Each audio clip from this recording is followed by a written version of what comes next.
पढ़ाई में मन नहीं लगता, क्या करें। ठीक है, तो राजी मतलब मैं मनीष जिंदल आपसे ये प्रॉमिस करता हूं कि इस लेक्चर को देखने के बाद एंड ऑफ कोर्स इसमें जो टेक्निक, एक छोटी सी टेक्निक मैं आपको बताऊंगा, उसे यूज करने के बाद आपको लाइफ में कभी ये प्रॉब्लम नहीं आएगी। ठीक है, अगर आई, मेरा जो यूट्यूब चैनल है उसे अनसब्सक्राइब कर देना, कोई दिक्कत नहीं है, पर उससे पहले अगर आप एक मैकेनिकल इंजीनियर हो तो उससे पहले उसे सब्सक्राइब कर लो। ठीक है, तो राजी आज ये हर स्टूडेंट की प्रॉब्लम है। ठीक है, मतलब मैं स्टूडेंट से बात करता हूँ हर रोज, 3-4 बच्चों से मैं पर्सनली बात करता हूँ। तो जनरली उनका जो मेन प्रॉब्लम होता है कि सर हम पढ़ना चाहते हैं, हमें पता है गेट आसान है, कंपटीशन नहीं है, चीज़ें बहुत इजी हो गई है, हम करना चाहते हैं, हम पढ़ना चाहते हैं, हम किताबें लेके बैठ भी जाते हैं, पर हम फोकस नहीं कर पाते। मतलब नींद आने लगती है, हाथ में मोबाइल है तो कोई नोटिफिकेशन आ गया तो मतलब नोटिफिकेशन चेक करने लग गए, कुछ और करने लग गए, फ़ोन से बात करना शुरू कर दिया, मतलब दिमाग पूरा डिस्ट्रैक्टेड रहता है, फोकस नहीं रहता, मतलब नहीं हो पाता। ठीक है, तो इसका श्योर शॉर्ट सॉल्यूशन मैं आपको अभी बता सकता हूं इस वीडियो के अंदर, और मैं आपको प्रॉमिस कर रहा हूं आपको लाइफ में दोबारा ये दिक्कत कभी आएगी नहीं, कभी भी। ठीक है, पर उससे पहले एक इंपॉर्टेंट इन्फो है, अगर आप गेट 25 में अपियर हो रहे हो, नए बैचेस मैंने शुरू किए हैं। ठीक है, 2-2.5 महीने में जितना सिलेबस आप कर पाओगे उतना आपको करवा दूंगा, टेलर मेड बैचेस हैं ये। ठीक है, जितना कर पाओगे उतना करवा दूंगा, और बाकी का जो बचा हुआ सिलेबस है वो बाद में करवा दूंगा गेट एग्जाम के, ताकि वो आपको बाकी एग्जाम्स में, बाकी जॉब्स में मदद करेगा। ठीक है, फीस जो है जस्ट 5,000 रुपीज है आफ्टर डिस्काउंट, और वैलिडिटी पूरे 1 साल की है, 2 ईयर और 3 ईयर के बैचेस भी हैं। ठीक है, पर राजी मतलब इस प्रॉब्लम का सॉल्यूशन बताने से पहले मैं ना आपको चाहूंगा कि आप, वीडियो खत्म हो जाएगा, बाद में ना यूट्यूब पे एक चीज लिख के सर्च करना कि बीबीसी न्यूज टाइप करना ऊपर सर्च में। ठीक है, boy two saves twin from falling furniture. ठीक है, मतलब दो जुड़वा भाई है जिसमें दूसरे भाई ने पहले भाई के ऊपर एक अलमारी गिर गई है। ठीक है, तो उसे खिसका के हल्का सा उठा के वो अपने छोटे भाई, और ये मतलब हार्डली 3-4 साल के बच्चे हैं, 3 to 4 ईयर्स के। वीडियो में आपको पता लग जाएगा, वीडियो अवेलेबल है। ठीक है, गूगल के ऊपर, यूट्यूब पे अवेलेबल है। ठीक है, आप सर्च करिएगा, उस वीडियो को देखिएगा।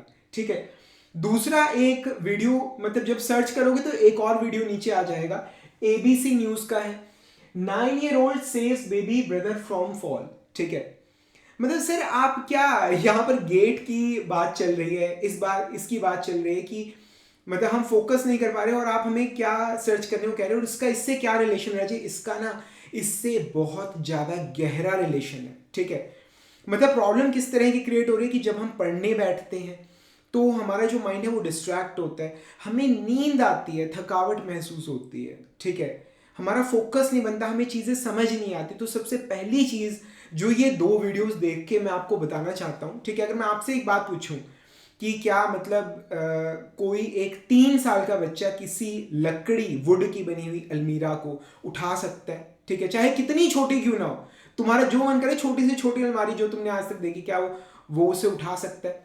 ठीक है, या कोई मतलब ये 9 साल का बच्चा, ठीक है, मतलब क्रिकेट खेलते हैं हम, बॉल कैच नहीं कर पाते, उसका छोटा न्यू बॉर्न ब्रदर है, उसने उसको कैच कर लिया। ठीक है, बेसिकली हुआ क्या कि मतलब मदर ने वो बच्चा टेबल पे लेटाया, न्यू बॉर्न, और उस बच्चे ने पलटी मारी, और जैसे ही मारी, दूर खड़ा उसका 9 साल का भाई था, he just came with a lightning speed. ठीक है, यूसेन बोल्ट भी, मतलब वर्ल्ड रिकॉर्ड वाले भी पीछे छोड़ दिए उसने, और ये पूरा इंसिडेंट कैमरा रिकॉर्ड, और उसने अपने छोटे भाई को कैच कर लिया। ठीक है, मतलब एक 3-4 साल का बच्चा जो है वो अलमारी उठा रहा है, इसका वीडियो अवेलेबल है। ठीक है, मैं आपको ये बताना चाहता हूँ कि हमारी जो कैपेसिटी है हमारी बॉडी की, मतलब वी आर नॉट ह्यूमंस, भगवान ने हमें बनाया है टू बी सुपर ह्यूमन। ठीक है, जैसे सुपरमैन होता है ना, ऐसी we all are super humans. ठीक है, द ओनली थिंग इज कि हम अपनी बॉडी की कैपेसिटी को जानते नहीं है कि हम क्या कर सकते हैं। ठीक है,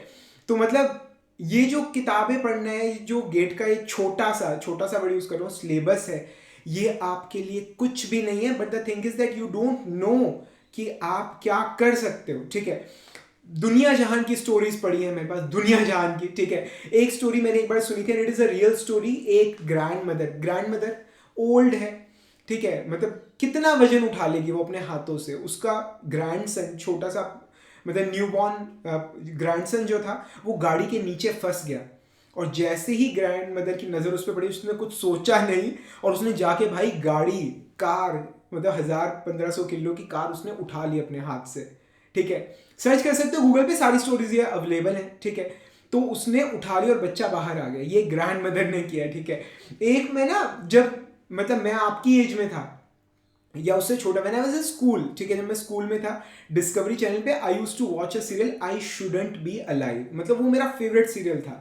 उसमें रियल स्टोरीज होती थी, रियल लोगों का इंटरव्यू होता था, इंटरव्यू, ठीक है। और उसमें ऐसी ऐसी स्टोरीज आती थी, मतलब कि एक पर्सन रॉक क्लाइंबिंग कर रहा है एंड व्हाट हैपेंड वाज कि वो जिस रॉक को मतलब पहाड़ी को उसने पकड़ रखा है, वो जिस रॉक को उसने पकड़ा हुआ है टनों के हिसाब से उसका वजन होगा, वो अलग होके वो उसके ऊपर गिर गई। अब पहाड़ी के स्लोप पे वो पर्सन स्लाइड कर रहा है और उसके ऊपर वो रॉक है, ठीक है। And what he did was, उसने वो जैसे रॉक आ रही है उसके नीचे वो फंसा हुआ है, ही लिफ्टेड दैट रॉक और उसने उठा के पीछे गिर दी वो, ठीक है। मतलब टनों में होगा ऑफ कोर्स उसका वजन, बहुत ज़्यादा होगा, ठीक है। एक मैंने केस पढ़ा था, देखा था मैंने, रियल इंटरव्यूज देखे उस पर्सन के। कनाडा में एक पर्सन को न्यूज़ पता चली कि उसके पेरेंट्स की तबीयत खराब है और रात का समय था और मतलब तूफान आ रहा था, तूफान मतलब आना शुरू हो गया था। तो वो बंदा गाड़ी लेके चल पड़ा, मतलब सिचुएशन ऐसी थी, रात को ही गाड़ी लेके चल पड़ा, चलता रहा चलता रहा चलता रहा, लास्ट में जाके उसकी गाड़ी फंस गई, उसे वहाँ से निकलना पड़ा, ठीक है। एंड मतलब वहाँ पे वो लोग, सिचुएशन बहुत ठंड थी, तो किसी बर्फ़ के अंदर मतलब कोई गुफा सी बना के वो लोग छुप गए उसमें, ठीक है। तो सुबह निकले वो लोग वहाँ से, तो दूर दूर तक कुछ नज़र नहीं आ रहा था। तो ही मतलब वो अपनी गाड़ी के पास गया, उसने रेडिएटर का, गाड़ी के रेडिएटर का पानी पिया उसने, मतलब क्योंकि उसे प्यास लग रही थी, ठीक है। तो उसके बाद फिर वो बंदा चल पड़ा और उसने एक बोर्ड नज़र आया, उसने उसको साफ किया, नियरेस्ट नेक्स्ट स्टॉप जो था, बस स्टॉप था जो अगला शहर था, इट वॉज 100 माइल्स, 160 किलोमीटर्स, चारों तरफ बर्फ ही बर्फ है, ठीक है। अब उसकी फैमिली फंसी गई and they are gonna die there. वो एक्चुअली अंधेरे अंधेरे में और बर्फ, जैसे बर्फ गिर रही थी, वो किसी गलत रास्ते पे चले गए। तो अब वो लोग दे विल डाई, फोन उस टाइम पे होंगे नहीं या जो भी था, ठीक है। तो वो बंदा पैदल चल पड़ा, he kept walking for 3 days, और वो सिर्फ इसलिए नहीं सोया कि अगर वो सो गया तो मतलब वो उठेगा नहीं, और उसके बीवी बच्चे वहाँ पर मतलब एक गुफा के अंदर इस उम्मीद में बैठे हुए हैं कि शायद हमारा फादर हस्बैंड आ जाएगा। चलता रहा 3 दिन तक, finally he found a city. उसने वहाँ पे पुलिस को इन्फॉर्म किया, वो आए, वो लोग, उन्होंने हेलीकॉप्टर लेके आए, कनाडा है वो, ठीक है। तो उन्होंने उसकी फैमिली को ढूंढा और रेस्क्यू किया। एंड उस इंटरव्यू में मैंने देखी उसकी फिंगर्स जो थी, उसके पैर की जो फिंगर्स थी सारी वो कट चुकी थी, मतलब वो बर्फ़ की वजह से वो ख़राब हो गई थी और डॉक्टर्स ने उन्हें काट दिया। और फिर जो उनका न्यू बॉर्न बेबी था, मतलब वो उस टाइम पे बड़ा हो गया था जब इंटरव्यू लिया गया, तो उसका भी इंटरव्यू मतलब दिखाया गया। तो what I want to tell you is कि आपको अपनी बॉडी की ना कैपेसिटी, आप क्या कर सकते हो, आपको हल्का सा भी आइडिया नहीं है।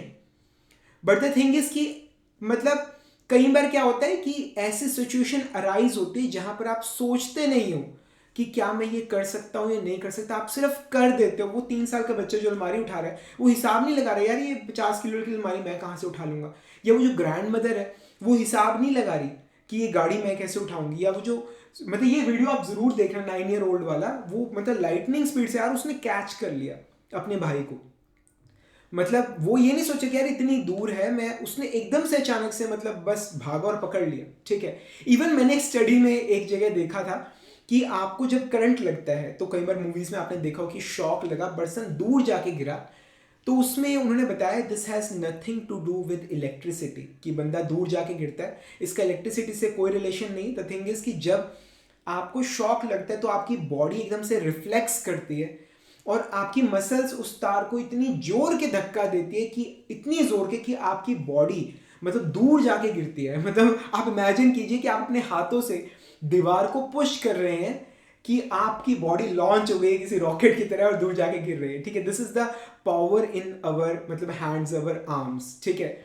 बट द थिंग इज कि उस टाइम पे हम हिसाब नहीं लगा रहे थे, ठीक है। मतलब हमें पता था भाई हम मर जाएंगे, या तो इस तार को छोड़ो अदरवाइज वी विल डाई, और हमने इतनी बुरी तरह से छोड़ा कि हम खुद उड़ के जाके गिरे। This is truth. You can check all these facts and figures on YouTube और ऑन गूगल, ठीक है। तो राजीव, मैं आपको बताना चाहता हूं कि अगर आप नहीं कर पा रहे, ठीक है, तो उसका सिर्फ एक रीजन है, there is just one reason, दूसरा कोई रीजन है ही नहीं। सिर्फ एक ही रीजन है, वो ये कि आपका कोई सॉलिड वाई नहीं है। वाई, एक सॉलिड जो ना दिल में एक बात घर कर जाती है ना, ठीक है, कि मतलब मेरे को ये करना है, मेरे को गेट निकालना है, ठीक है, वेग रीजन, हाँ मतलब आईआईटी में अच्छा एडमिशन है, अच्छी जॉब है, पर एक दिल से होता है कि नहीं यार मुझे ये करना है, ठीक है। एक कई बार ना मतलब आपके दिमाग में कोई बात घर कर जाती है और वो 24 घंटे 7 दिन, मतलब दिन में रात में आपके दिमाग पे घूमती रहती है, ठीक है। तो आपकी लाइफ में ऐसा कुछ है नहीं, दैट्स द ओनली रीजन कि आप गेट के लिए पूरे फोकस के साथ प्रिपेयर नहीं कर पा रहे हो। दूसरा भाई कोई रीजन नहीं है, ठीक है, ये कि सर मुझे समझ नहीं आता, भाई समझाने के लिए मैं बैठा हूं, ठीक है। आपको कुछ नहीं आता, मेरी गारंटी है मैं समझा के दूंगा, ठीक है, पूरा मैकेनिकल आसान शब्दों में करवा के दूंगा, ठीक है। You have got no reason, no other reason except one, कि you don't have a solid why, एक सॉलिड रीजन नहीं है, ठीक है। इसके ऊपर मैंने एक मतलब पूरा 1 घंटे का ना वीडियो बनाया था कई साल पहले, how to achieve any rank in any exam, how to achieve absolutely anything in life, ठीक है। मतलब जिन लोगों ने उस वीडियो को देखा, वहां पे जो टेक्निक्स मैंने बताई थी उनको यूज किया, उन्हें बहुत ज्यादा लाइफ में बेनिफिट हुआ है, बहुत ज्यादा नेक्स्ट लेवल भाई, बहुत नेक्स्ट लेवल बेनिफिट हुआ है। पर खैर वो वीडियो तो बहुत लंबा है, उसके बारे में मैं यहाँ पे डिस्कस नहीं करूंगा, पर आपको एक छोटा सा सिंपल सा सॉल्यूशन बताता हूँ जो मैंने थ्रू आउट यूज किया है अपनी लाइफ के अंदर। जब भी आप पढ़ने बैठे तो आप क्यों पढ़ रहे हो, वो जो गोल है, आप वो ऊपर जो कॉपी है ना, कॉपी कॉपी के ऊपर आप डेट डालो, डेट डालो, ठीक है, डे लिखो, मंडे ट्यूसडे जो भी है, ठीक है। और ऊपर क्यों करना चाहते हो, जैसे जब मैं पढ़ने बैठता था अपनी कॉपी में डेट डाली, डे लिखा, और उसके बाद में जो सबसे ऊपर लिखता था, मैंने हमेशा ऑलवेज एक ही लाइन लिखी है, have to get admission, admission in design engineering of IIT Delhi, ठीक है। मतलब मेरा बिल्कुल क्लियर था कि भाई मुझे आईआईटी दिल्ली से ही मास्टर्स करनी है, और आईआईटी दिल्ली से भी आई डिजाइन इंजीनियरिंग में ही मास्टर्स करनी है। इतना ज्यादा क्लियर था, इतना ज्यादा क्लियर था कि मैंने आईआईटी दिल्ली के अलावा मैंने कोई और कॉलेज भरा ही नहीं, ठीक है। ऑनेस्टली स्पीकिंग मैंने आईआईटी दिल्ली, अब मैं सोचता हूँ कि यार मतलब कितना बड़ा गैम्बल किया था मैंने। बाय चांस अगर उस दिन आईआईटी दिल्ली की डिजाइन इंजीनियरिंग में अगर एडमिशन मेरा ना हुआ था तो मेरा क्या बनता, मेरी तो अपॉर्चुनिटी हाथ से निकल गई थी, ठीक है। मैंने उसके अलावा में तो इतना ज्यादा क्लियर था कि मैंने हमेशा जब भी पढ़ने बैठा, have to get admission in design engineering of IIT Delhi. मेरा बिल्कुल क्लियर था कि मैं पढ़ रहा हूं, मैं इसलिए नहीं पढ़ रहा कि मतलब मुझे मतलब ये पेपर निकालना है, ये करना वो करना है, मेरे को मैं इसलिए पढ़ रहा हूँ क्योंकि मुझे आईआईटी दिल्ली से डिजाइन इंजीनियरिंग करनी है, ठीक है। मैंने कोई दूसरा फॉर्म ही नहीं भरा। और आपको मेरा टाइम बहुत अलग है, हमारे टाइम में हर कॉलेज का अलग से फॉर्म भरना पड़ता था, हर डिपार्टमेंट का, डिपार्टमेंट वर्ड यूज कर रहा हूँ, का अलग से फॉर्म भरना पड़ेगा। मतलब एक आईआईटी में 3 डिपार्टमेंट्स हैं जहां आप अप्लाई करना चाहते हो, तो तीनों के 500 रुपए के तीनों के फॉर्म अलग अलग भरे जाएंगे, और वो बकायदा पोस्ट होंगे, सब कुछ होगा। तो it was really very expensive at that time, ठीक है। तो मैंने भाई सिर्फ आईआईटी दिल्ली की डिजाइन इंजीनियर एडमिशन के लिए भरा था, और वही भगवान की दुआ से मुझे मिल भी गया। जब भी मैं पढ़ने बैठता था तो मैं ये ऊपर लिख के बैठता था। जब मेरा गोल सामने लिखा हुआ है ना, मुझे कभी भी पढ़ते हुए कभी थकावट नहीं हुई कि हाँ मैं थक रहा हूँ, मुझे समझ नहीं आ रहा, ठीक है। अगर समझ नहीं आ रहा तो और ध्यान से पढ़ूंगा और टाइम इन्वेस्ट करूंगा, पर मैंने वो किया। मैं आपको बताना चाहता हूँ मुझे किसी ने पढ़ाया नहीं, I am self taught, library की बुक्स से मैंने नॉलेज को गेन किया, ठीक है ना। अब कई बार ना बच्चे मुझे ये बात बोलते हैं, इस बारे में ना अगले वीडियो में बात करूंगा। बच्चे मुझे ये बोलते हैं कि सर जब आप खुद करके आईआईटी में पहुंच सकते हो, आप हमें क्यों कहते हो कि हम आपसे कोचिंग लें, जब आप कर सकते हो तो हम भी तो कर सकते हैं ना, ठीक है। तो बहुत सही पॉइंट है, जब मैं कर सकता हूं तो आप भी कर सकते हो, बिना कोचिंग के, बिना गाइडेंस के, टकरे मार के आप भी कर सकते हो, ठीक है। पर वाई किसी की गाइडेंस से में प्रिपेयर करना, प्रॉपर स्ट्रेटेजी से प्रिपेयर करना, एक प्रॉपर रिसोर्स से प्रिपेयर करना ज्यादा बेटर क्यों रहता है, ये मैं तुम्हें कल बताऊंगा, ठीक है ना। तो रजे अगर आप सिर्फ ये लिख के अगर आप बैठेंगे पढ़ने के लिए। आई प्रॉमिस यू कुछ दिनों में देखना, कुछ ही दिनों की बात, ज़्यादा टाइम लगेगा, कुछ ही दिनों के अंदर देखना आपकी स्टडी आवर्स बढ़ जाएंगे, आपका फोकस बढ़ जाएगा, आपकी थकावट कम हो जाएगी, डिस्ट्रैक्शंस आप अपने आप छोड़ दोगे, अपने आप फेसबुक, इंस्टाग्राम, व्हाट्सएप सबके नोटिफिकेशंस आप अपने आप बंद कर दोगे, मेरा आपसे प्रॉमिस है। ठीक है, करके देखिए एक बार। ठीक है, एक बार जब भी पढ़ने बैठो, if you want a job in PSU, if you want to do masters from IIT, जो भी करना चाहते हो, आदत डालो, हर बार लिख के फिर नीचे काम करना शुरू करो, देखो तुम्हारा फोकस कैसे बढ़ेगा और चीजें कैसे समझ आने लगेंगी। ठीक है, और अगर तुम्हें लग रहा है अकेले गेट 25 और 26 नहीं कर पाओगे, मैं हूं, मेरे पास आ जाओ, मैं तैयारी करा दूंगा, मैं सिलेक्शन करवा दूंगा। ठीक है, बाकी ऐसे तो खैर मैं नहीं कह सकता कि मैं सिलेक्ट करवा दूंगा, बट ये है कि आपको पूरा प्रिपेयर करा दूंगा, आपको पूरा मैकेनिकल समझा दूंगा। मेहनत आपने करनी है, लेक्चर्स आपने देखने हैं, प्रैक्टिस आपने करना है, पर अगर प्रॉपर गाइडेंस में, प्रॉपर रिसोर्स से करोगे तो चीज़ें आपके लिए बहुत आसान हो जाएंगी। ठीक है भाई, कुछ भी पूछना है नीचे कमेंट्स में पूछ लो, ये मेरा व्हाट्सएप नंबर है, मुझे व्हाट्सएप कर दो, नहीं तो मेरी जो एंड्रॉइड ऐप है Manish Jindal GATE mechanical lectures, वहां पर आप चैट सेक्शन में मुझसे पर्सनली कोई भी गाइडेंस ले सकते हैं। जल्दी मिलेंगे फ्रेंड्स अगले लेक्चर के अंदर, तब तक के लिए thank you much and wish you all the best.